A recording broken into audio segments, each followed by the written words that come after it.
All right. Let's get this out of the way first. The thoughts, views, and opinions expressed on Tailboard Talks Firefighter podcast are solely those of the speakers, guests, and host, and do not in any way represent the thoughts or views or opinions of any other employer, partnership, or sponsor.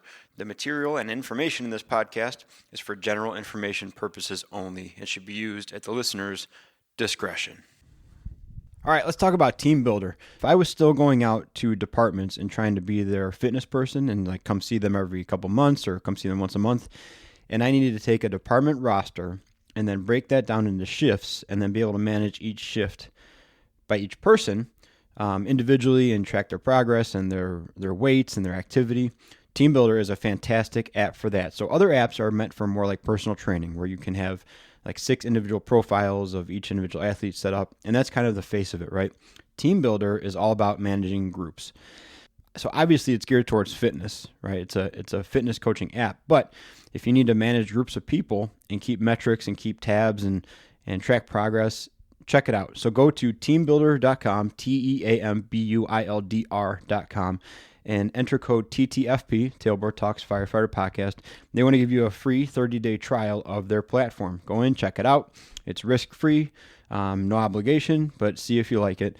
Now, it's cool because if you were just going and checking it out, shopping around, it's a 14-day free trial. But because they dig the show and I like them, they're offering a 30-day free trial. So go check it out, teambuilder.com, teambuildr.com, and enter code TTFP for your free 30-day trial. Here comes the intro.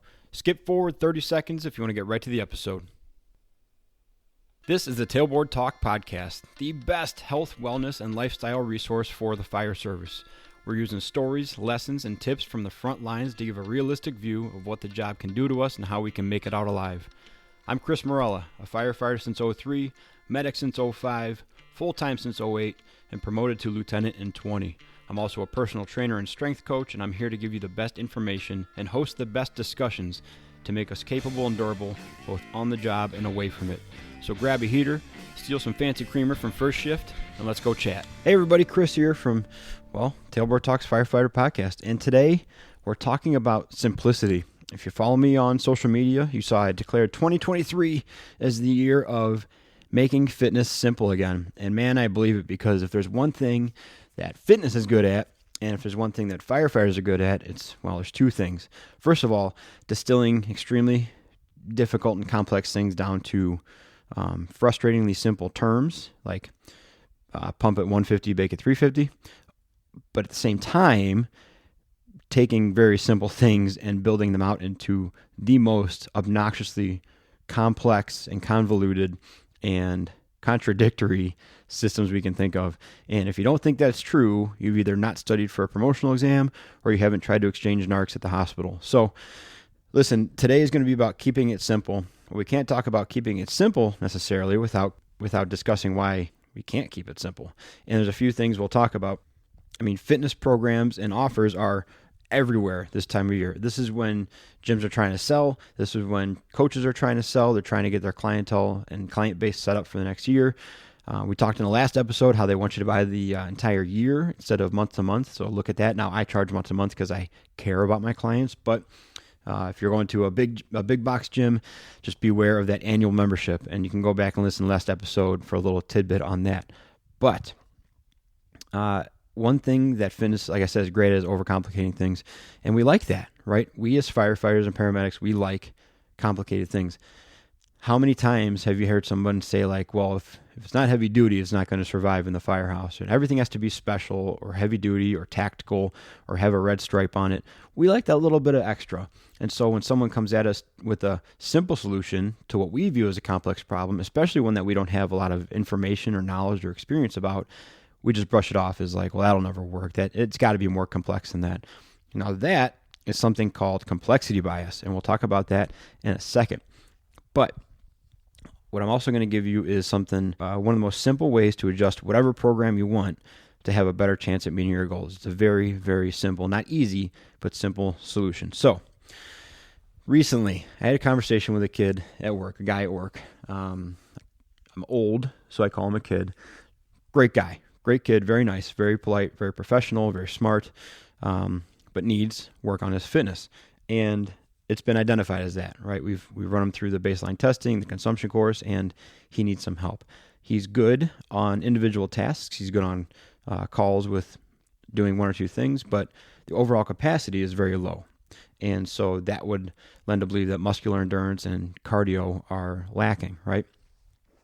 So he's reaching out for help. He's doing the right things. He's asking for help, and he called me up and said, "Hey, can I please send you my workouts, and I want you to take a look at them, and can you please make any suggestions, change anything you need, and just kind of direct me how I should be doing this stuff."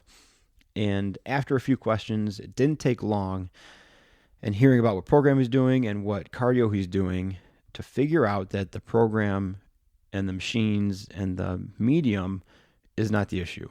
What the issue is his intensity in going through the program. I have no doubt that he's doing the program. It's not a bad program. His plan is a very good one. But if he was doing that program as he described it with the level of intensity that is needed to make the changes, then he'd be visibly different. His capacity would be higher, and he'd be able to demonstrate that through the testing. But it's not, so that you got to figure out where the weak link is in that, right? So I offered him a solution. We're going to use the step mill to teach intensity. So instead of saying just work harder, or hey, go up 10 pounds on this, or shorten your rest period on this, that's a lot of steps, right? That's a lot of things to adjust to keep track of for someone that has a relatively low lifting IQ, someone new to exercise. So we're going to use a different tool, a very simple tool, to teach intensity, and then he can translate that in the future to whatever he needs to do. We're using the step mill.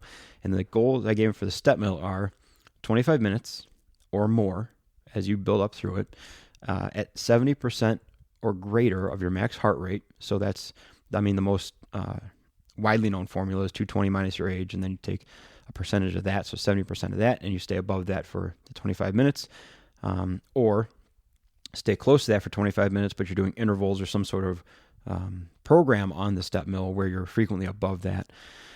And you do that most of the days of the week. Now, that's a lot, right? But it's a very simple tool. I gave him much, much less to think about besides his heart rate and the level of speed of this thing going around underneath him. And from that, we'll be able to teach him, like, okay, this is a level that you need to reach in your fitness pursuit. And if you're below this level, you're probably not making the strides towards your goal that you want. I also gave him the thing in there, if he does interval workouts on there, the interval should be nearly defeating. Like if you set a 2-minute interval on the stair climber, which isn't like abnormal, they're pretty long. They're usually 2 to 1 or 3 to 1. If you get to the end of that 2 minutes and you're like, I feel pretty good, and then it slows down to an even slower pace, you're way lower than you should be. At the end of that 2 minutes, you should be like counting down the seconds till that rest period. So that's just an example of what intensity that I kind of suggested he be at. But like I said, we're using that now to teach intensity, so when he can get experience on how hard he has to work, he can go back and apply that to some other stuff. And of course, I'll help him with that too, but this is just an example of how to keep things simple but get to your goals. But if you thought this was relegated just to fitness, it's not, obviously, right? Every time, this is one of the most frustrating things ever. So I mentioned a few times, I've been into bikes and biking for a while, but I've recently ramped it up, right? I got into more biking. I bought a new bike, and it's the most frustrating thing because you can go completely down an endless rabbit hole when it comes to bike components or even frames and frame materials and weight. Weight is like king in the road bike and cycling world. Like grams count. Like if something's 30 grams and there's a 20 gram option out there, people will spend hundreds of dollars to shave off a handful of grams of weight with their components. So it's endless, right? And you can spend all day looking on these forums of like the benefits of this crank length versus that stem height versus this geometry on the frame.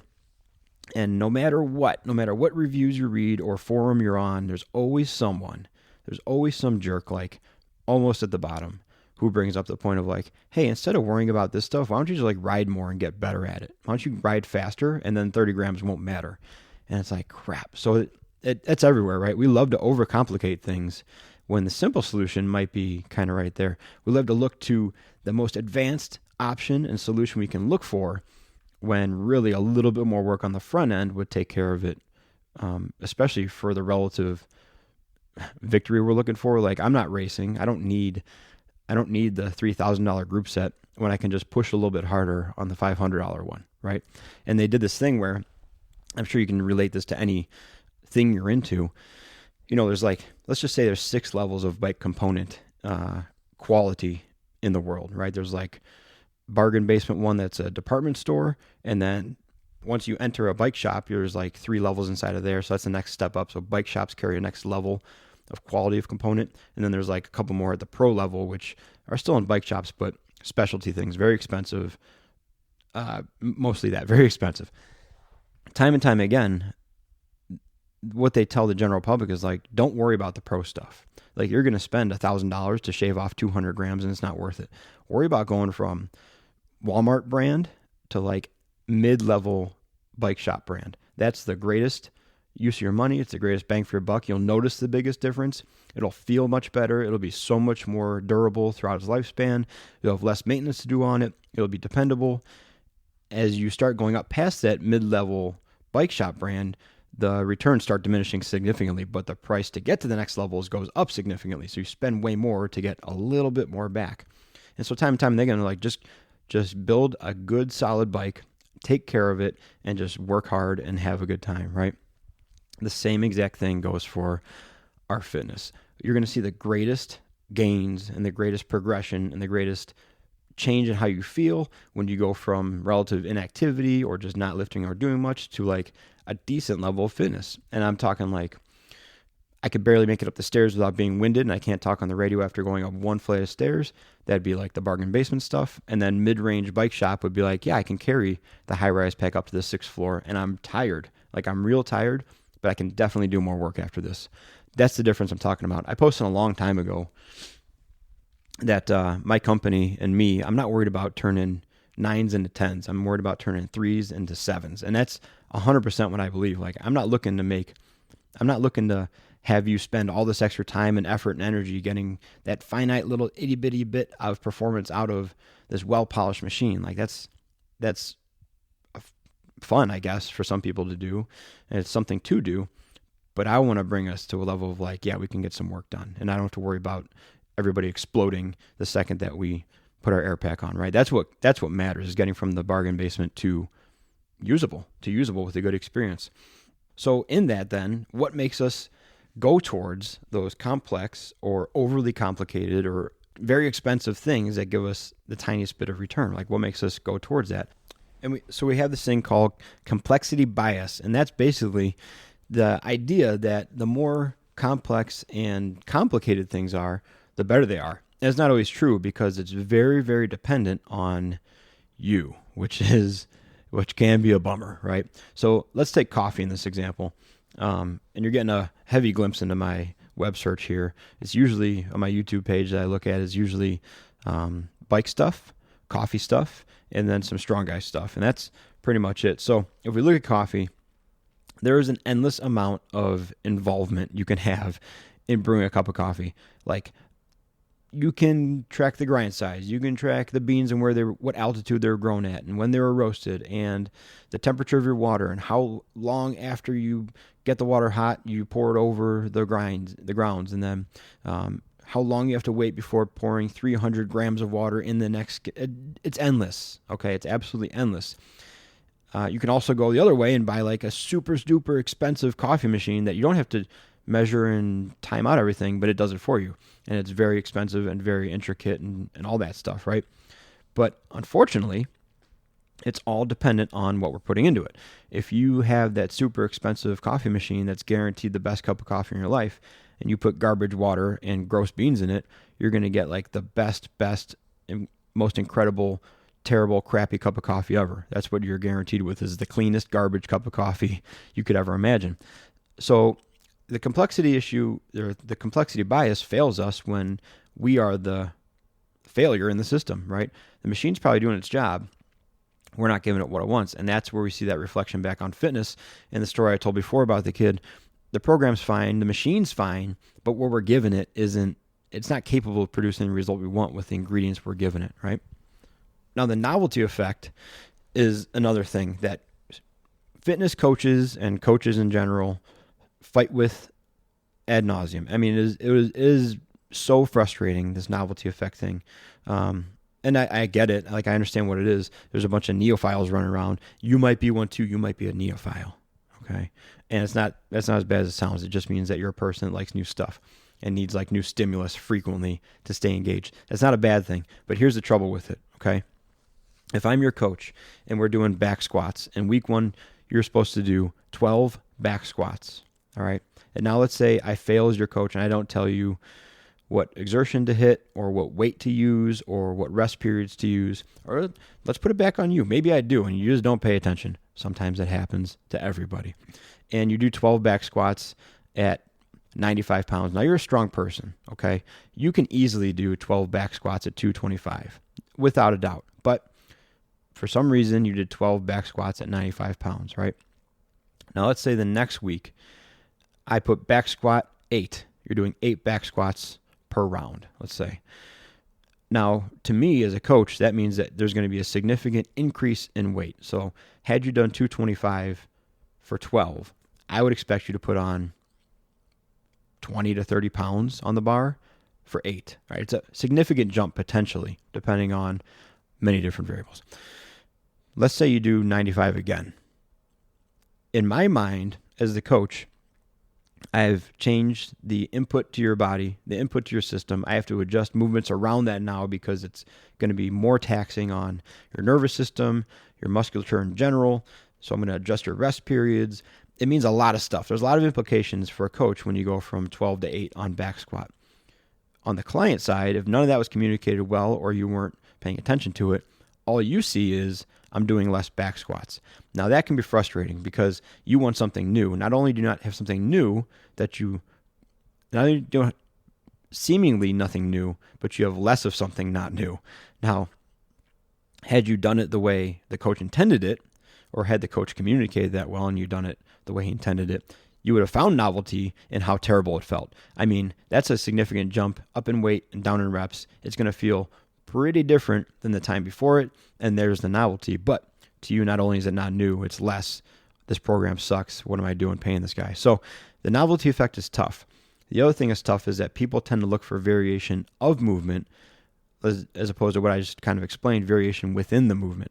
Instead of looking at the rest periods, the reps, the tempo, all those variations, like I said, they just see back squat again.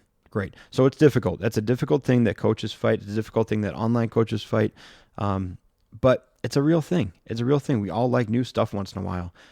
We all like the novelty effect, right? It's not a foreign thing. Now we know the name of it. We just have to understand it so we can kind of work with it, right? Aside from that communication factor, the number one challenge for most coaches, and especially online fitness coaches, is dialing in and having the client perform their program at the right intensity. Okay. It's the single greatest challenge. But the trouble is, if you're a remote coach, you need to build up the confidence in that client to let them express intensity and feel like they're doing it safely. So you need to get them to a level of comfort with the movement that they're not afraid to go up 20 pounds on a goblet squat, right? And a lot of people say like, well, I'm just really focused on my form here. I just want to get the form down. And then I'm just cautious to push it because I don't want my form to break down. But that's the entire point of resistance training. Resistance training is you do a movement and you do it well, and then you start adding resistance onto that movement until you're right at the verge of it not looking good or not being positioned right. And that fight against that resistance that's trying to make you not do it well, that's what makes you stronger. So if it's a heavy bar on your back, you're fighting from getting crushed into a diamond and you're fighting to stand up over that gravity. If it's a pull-up, you're fighting to maintain good shoulder position as you pull your chin to the bar but not over the bar because then you're wrecking it, right?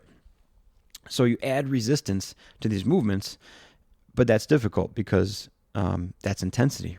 So intensity in the fitness world, or how I view intensity, is manipulating two variables, speed or load. That's how you mess around with intensity. You can do something faster or slower, and you can do something heavier. And those are things will raise the intensity of the movements. So let's take, again, just a squat, right? You can do a bodyweight squat as fast as possible for 20 seconds.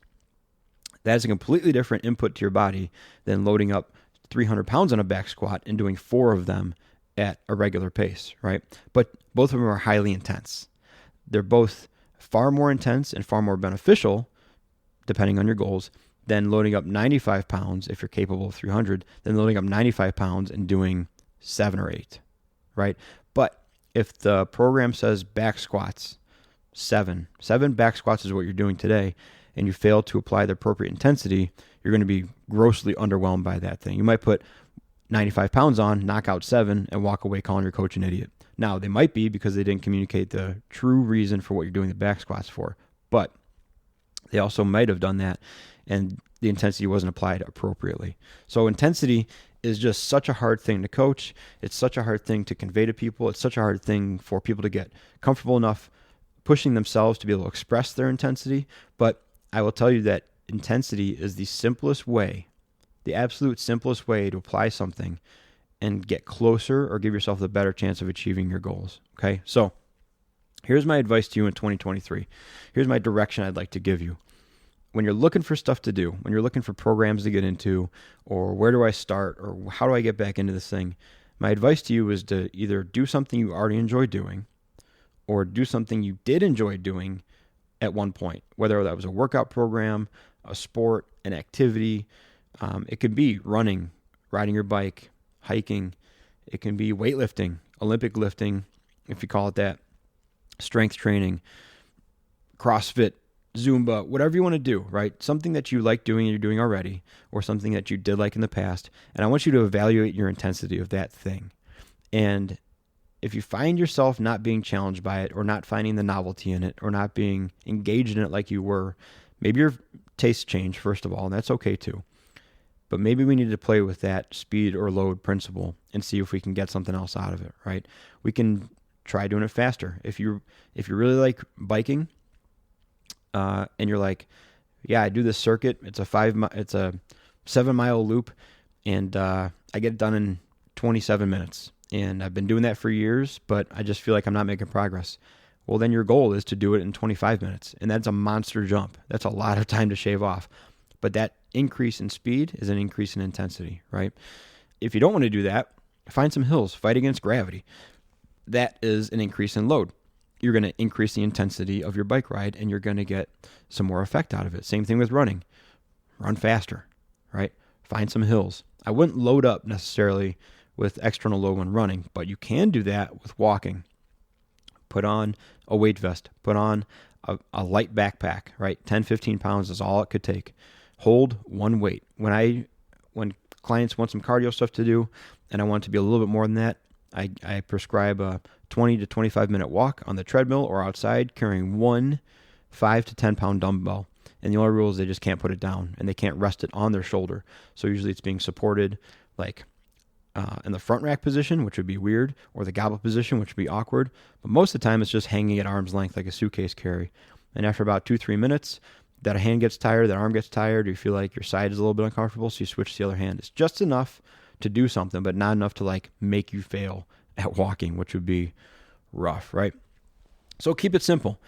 Do something you already know you like doing, and just do it at a more intense level. And you can do that, like I said, by manipulating the speed or the resistance or the load. Those two things are the most simple way to adjust your program or adjust what you're doing to make a little bit more progress towards your results. And if you're really struggling to find the novelty, right? If you apply these little suggestions, mess around with the speed or load of it, and you do that for a few weeks or a few months, I think you'll find novelty in other things. I think you'll find novelty in like how much better you are at that thing, or how much more fit you are for the job, or how your clothes are fitting differently, or your ability to lift more weight, or that. Those things are novel too. Those things are new inputs that you're discovering. It doesn't have to be necessarily the 75th variation of a split squat to make you excited. It can be the novelty of your own new ability, right? So keep that in mind. It's difficult. It's a long path. It's frustrating. It's simple, but it's absolutely not easy. It's actually more difficult, but it's very simple. So don't overcomplicate it in 2023. Let's make fitness simple again. All right. If you like what I'm talking about, I always greatly appreciate donations to the show. Right now, the show is being funded by the ads I read beforehand, but if you skip those, probably do. The other way is buying merch on fourthshiftfitness.com. I got shirts and hats and stickers and stuff, or going to the Buy Me a Coffee button, and I think it's a $3 donation at a time. And ironically, it really does go towards coffee most of the time. It's either coffee for me or me and Katie when the kids are freaking out, or buy coffee and lunch for people I interview who are local. So that's a great way to support the show, and I absolutely appreciate it. Thank you if you donated coffee money or bought merch in the past, and I hope you guys are liking it. But let's keep it simple. 2023. I'll keep working towards being more capable and durable, both on shift and away from it. Right, and we'll talk to you guys soon. Be a four shifter.